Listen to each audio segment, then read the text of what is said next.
Hello viewers, welcome to the Indira Gandhi National Open University Distant Learners.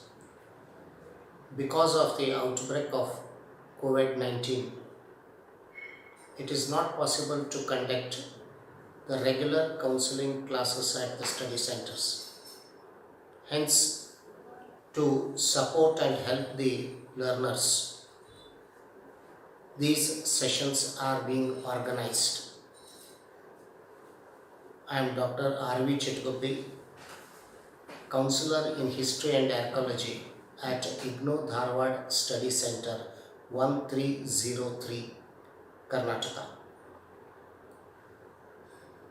Today, we are discussing on the subject BHIC 131, History of India from earliest period to 4th century BC. And in this, we are going to take the topic Sources for the Study of Ancient Indian History. So, how to prepare for this question from your examination point of view? As it is a descriptive question, you have to give in detail about the sources. So how you are going to write about this, mainly the question. So the points to be discussed will be here the sources. First, you are going to write an introduction. Secondly, you will be speaking about the classification of the sources, how the sources is classified. Then here description of each of the source you will be giving, and lastly you will be concluding the answer. So this is the method of the answering this question. So in introduction, what points you are going to cover, what aspects you are going to write. So before we go to this, you have to understand what you mean by the term sources.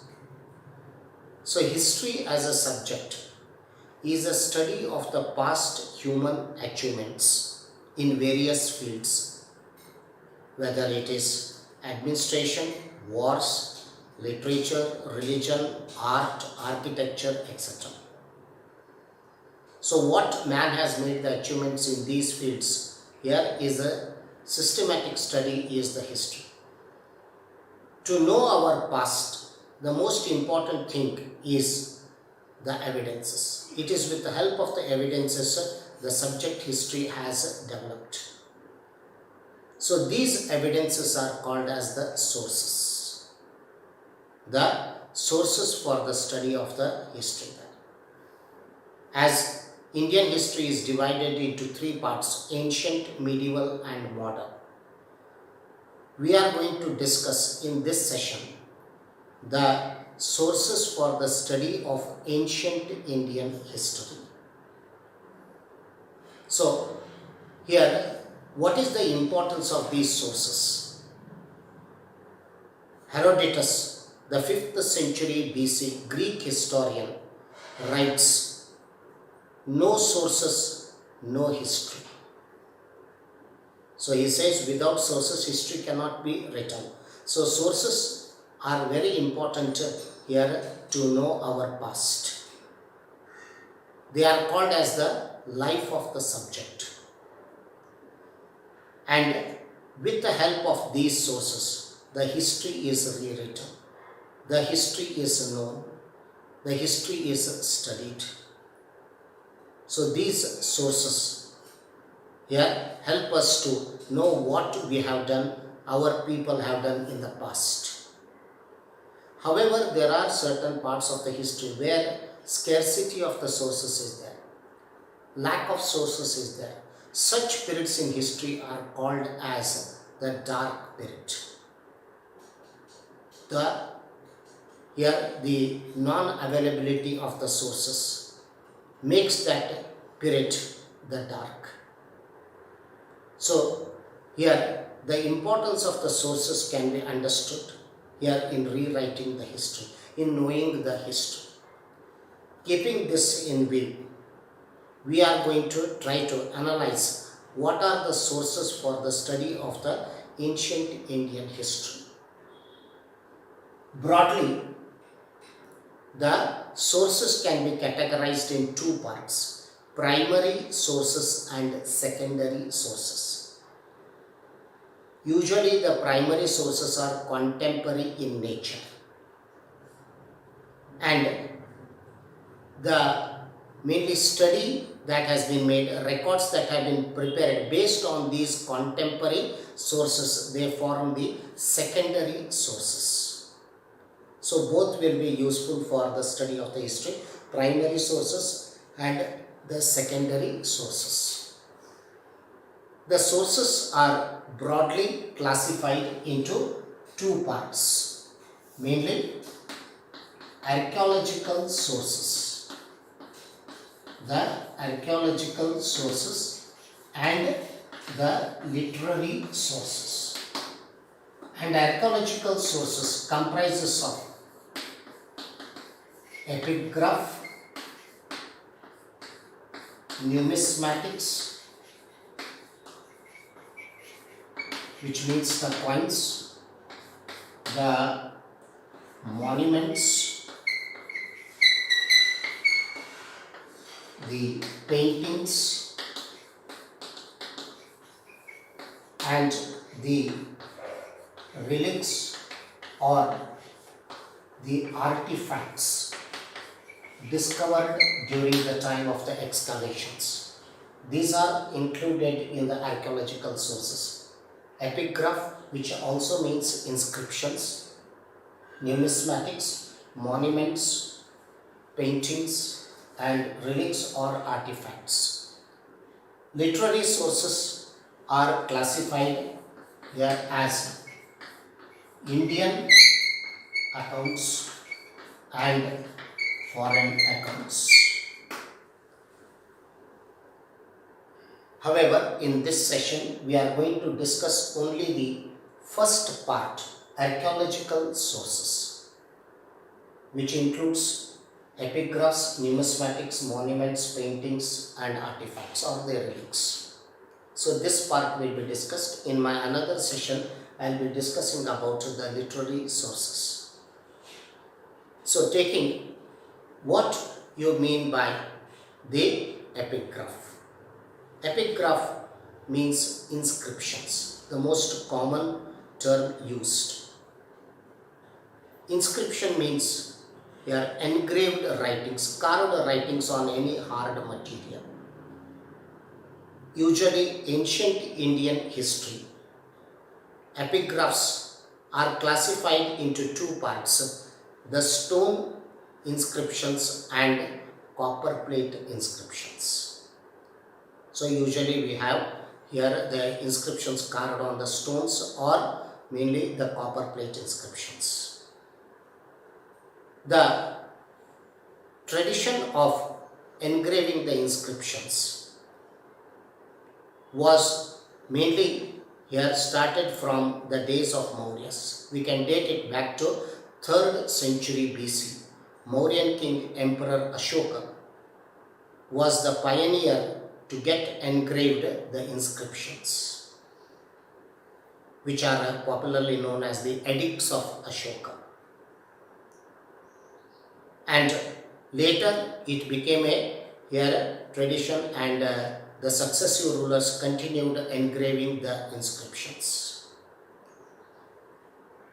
The study of these inscriptions started in India with the establishment of Bengal Royal Asiatic Society in 1784 at Calcutta by Sir William Jones, who is considered to be the father of Indian epigraphy. The study of inscriptions mainly started there. So this is the association which took interest in the study of this. The ancient Indian inscriptions In this we find here different scripts have been used and languages have been used. Like we have Brahmi script, Kharoshthi script, Greek and Aramaic scripts, Devanagari scripts. So different scripts have been used. Languages like Prakrit has been used, Greek, Aramaic has been used. Local languages also have been, regional languages have also been here adopted in engraving these inscriptions. Today these inscriptions are here mainly studied, read, and these have been published in the book called as Epigraphic Indica, which contains the list of the epigraphs of mainly the India. So this is just the information about the epigraph. Then you have to mention here what is the importance of the epigraph and what we can understand from these inscriptions. Epigraphs are called as the primary source, which are contemporary in nature. Hence, lot of here value is there to the information derived from these records. Historian depends more on these records as they are having the contemporary nature. The inscriptions here inform us here on various subjects, like it may be the achievements of the rulers, the titles of the kings, name of the kings, the date of the, mainly the ruling of the kings, the contemporary rulers, the contemporary dynasties, the scripts, languages that are used. The inscriptions have helped us to fix the periphery of the territories. So a lot of information can be gathered from these inscriptions. To give certain examples of the inscriptions which throw light on the ancient Indian history are, the earliest records are the Ashokan edicts or Ashokan inscriptions, which here is dated mainly 3rd century BC. And today, apart from India, in Afghanistan, Pakistan, Nepal and Bangladesh, the edicts of Ashoka have been discovered, where Brahmi script and Prakrit language is popularly used. However, even we have the usage of Prakrit language and Kharoshthi script. Likewise, Greek and Aramaic languages and scripts have been also used in engraving the Ashokan inscriptions.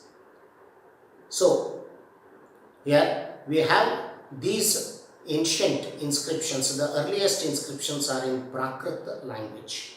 Most of the inscriptions are in Prakrit language. It was in 1836 the Ashokan inscriptions were read by the scholar named James Prince, who deciphered the Brahmi and Kharoshthi script. We were able to decipher the Ashokan edicts. Then onwards, a lot of studies has been made in epigraphy. Many inscriptions have been discovered, and a lot of the here mainly the information is gathered about our past. So they are the earliest inscriptions what we have got, the Ashokan edicts. Some of the important edicts or the inscriptions of Ashoka to mention are the Kandahar inscription in Afghanistan, which is a bilingual inscription in Greek and Aramaic languages. The Shahbazgari inscription of Ashoka in Pakistan is in Kharoshthi script Prakrit language. The Runinde pillar inscription in Nepal, Prakrit language and Brahmi script, which has helped us to identify the birthplace of Lord Gautam Buddha. The Allahabad pillar edict of Ashoka, which is popularly called as the Queen Edict, in Uttar Pradesh, which mentions the name of the Ashoka's queen Kauravaki. The Saranath pillar inscription of Ashoka mentions about his tolerance towards the religion. The 13th rock edict of Ashoka mentions the Kalinga War, which took place around about 260 to 261 BC. The Junagadh inscription of Ashoka mentions the repair and renovation of the Lake Sudarshan, which was built during the time of his grandfather Chandragupta Maurya. However, one of the most important inscriptions found in Karnataka at Raichur district Maski. Here, before the discovery of this inscription in 1915, in the inscription here Ashoka was referred as Devanam Piya Piya Dasiho, which was his title meaning the beloved of the gods. But who was this Devanam Piya Piya Dasi? We came to know in 1915 when Charles Bedon discovered the Maski inscription, where the name of Ashoka appears. So like this, we have got some of these important inscriptions. And broadly, Ashokan inscriptions are stone inscriptions, and they have been classified as major rock edicts, minor rock edicts, pillar edicts, and cave edicts. And this, mainly the inscriptions, have helped us to understand the history of the Mauryas, Ashoka's mainly here the services to Buddhism, Ashoka's moral values, the Dhamma of Ashoka, the contemporary Greek rulers, the contemporary dynasties which ruled in India. Here is the information we can get from these edicts.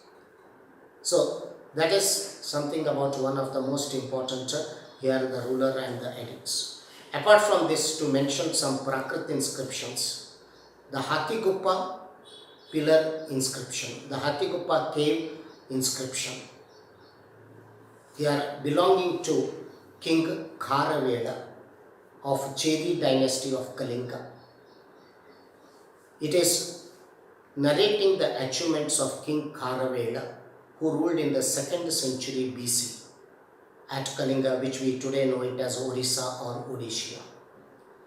The Nanaghat and the Nasik inscriptions of the Shatavana period are also the Prakrit inscriptions.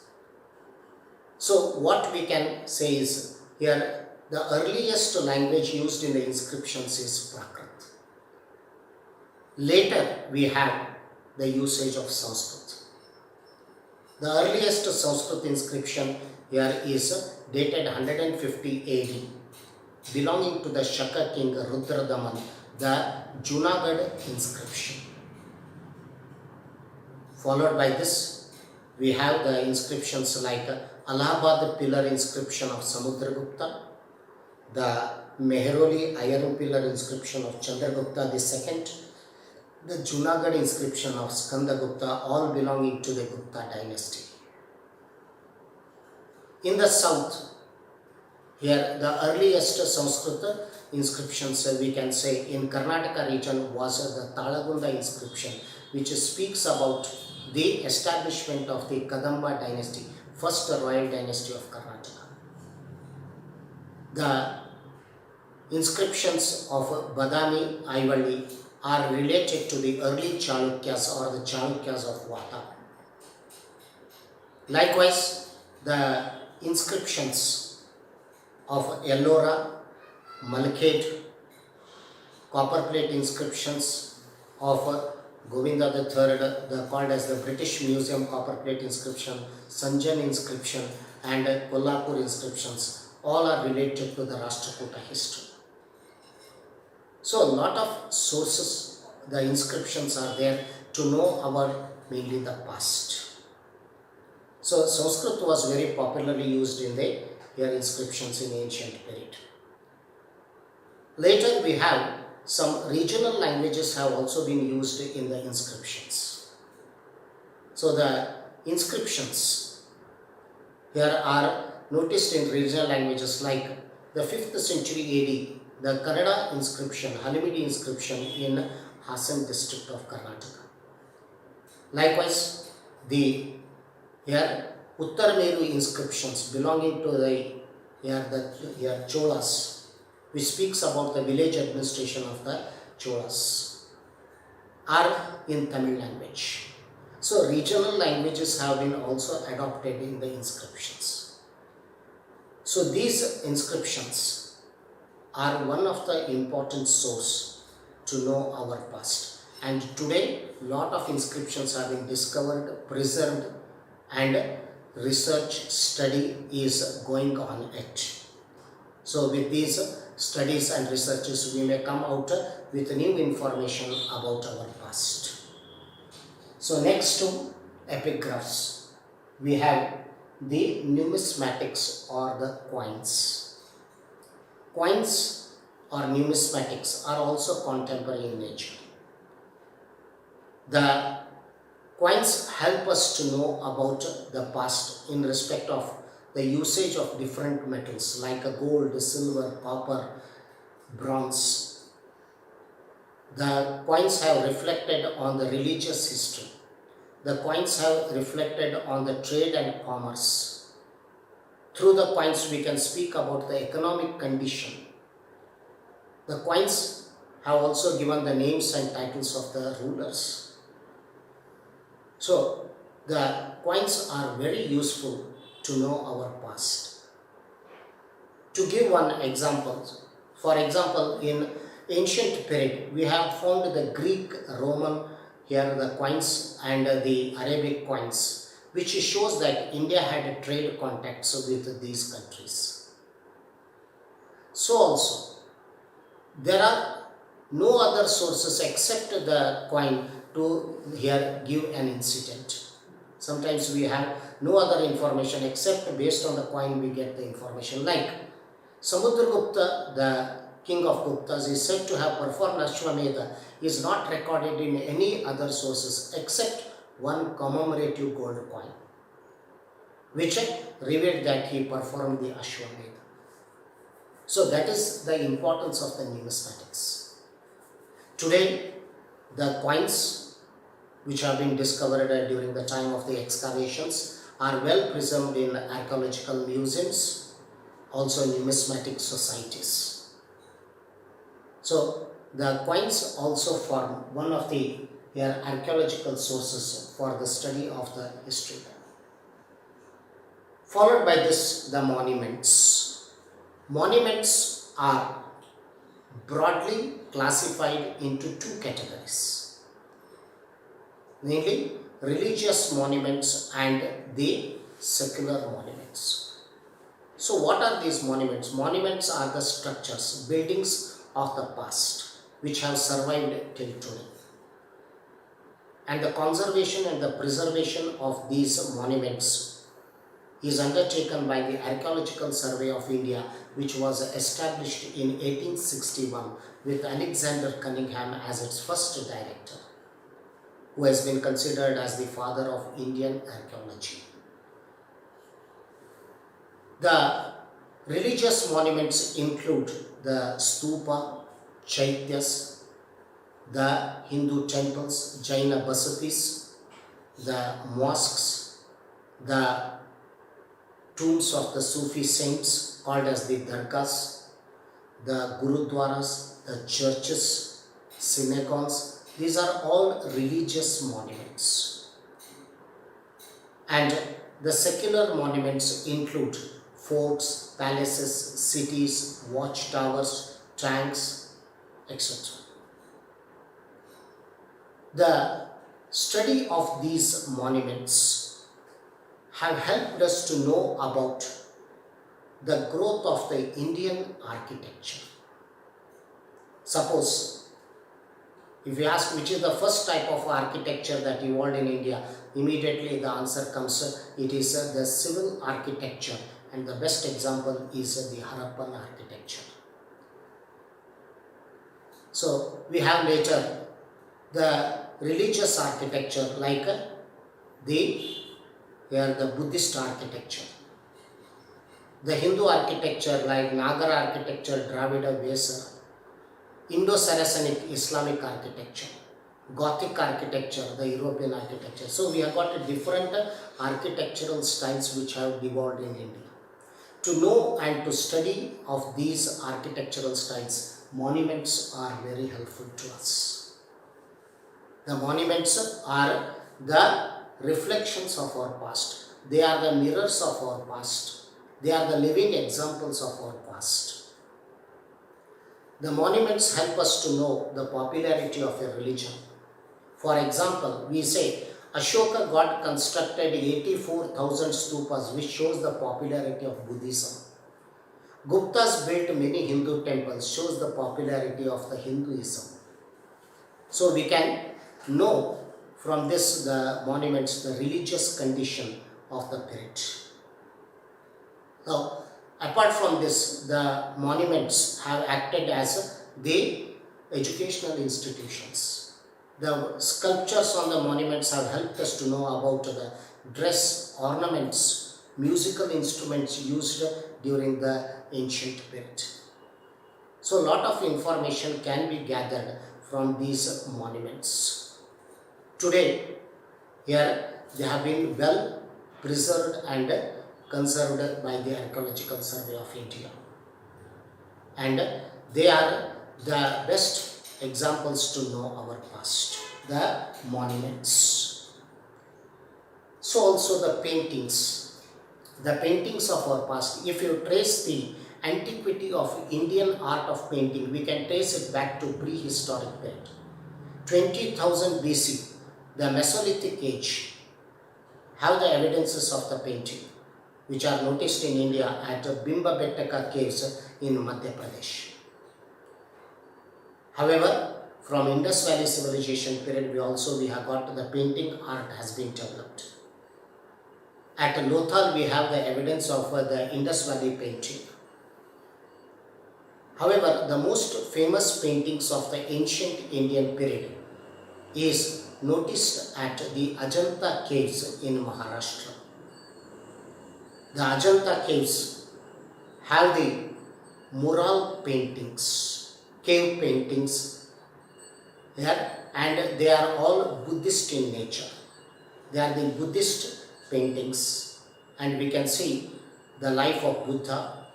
The Jataka stories have been painted there.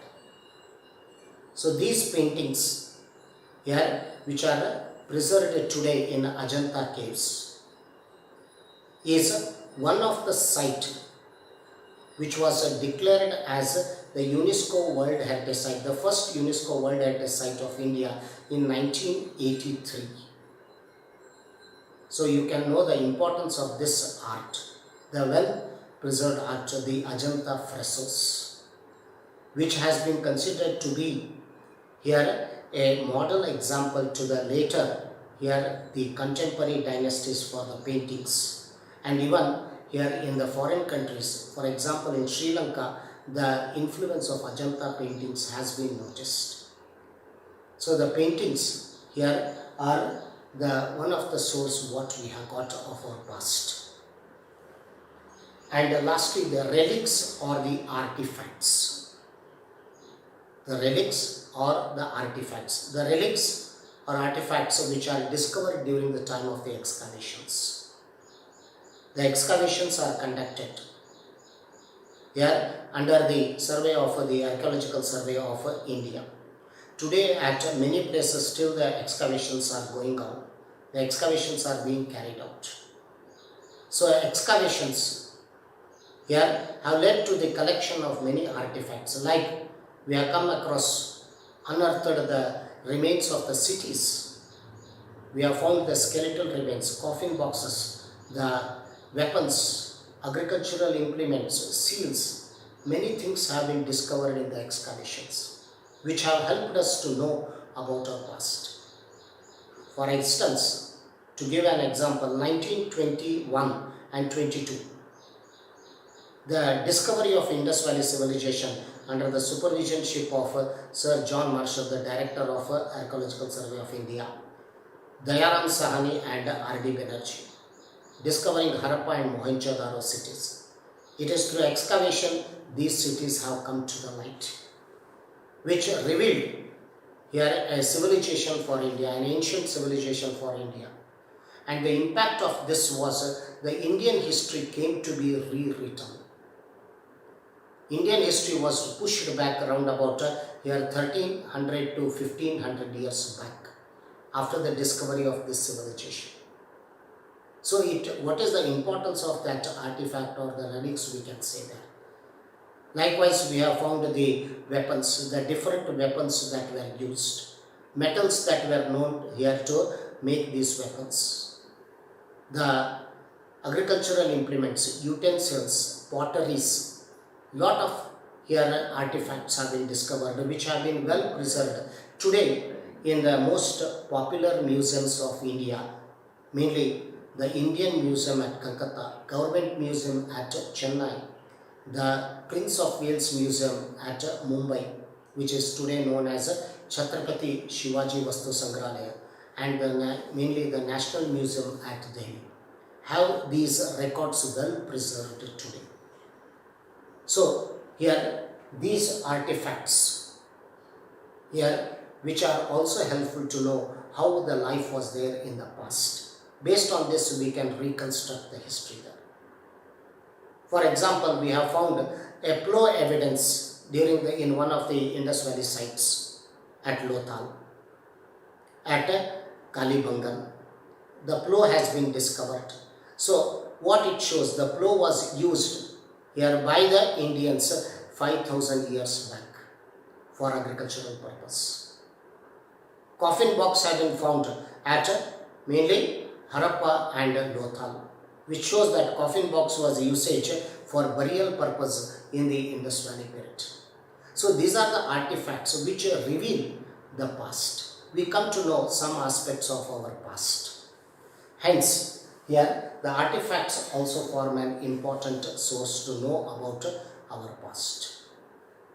So after discussing these sources which are categorized under Archaeological Survey of India, here now you have to wind up here the answer.